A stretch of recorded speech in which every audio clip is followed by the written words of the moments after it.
Tapos na. Ito na ginawa kong magkainap. Yung Thursday. Ito na. Niluto ko na ngayon dahil ngayon may party. Kaya ayan. Ayan. Ang aking kainap. Nagawa ko na. Yan siyang itsura niya. Yan ang niluto ko. Ngayon ko lang na nilagay sa lalagyan dahil ngayon may kainan dito. Dahil may party. Kaya yan.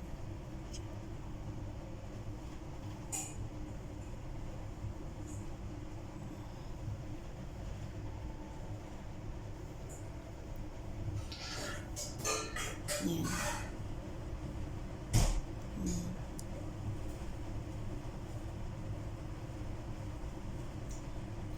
Yan po ang aking arrangement. Nakita naman nyo sa umpisa pa may onion at saka potato. Yan. Dinagyan ko na siyang design.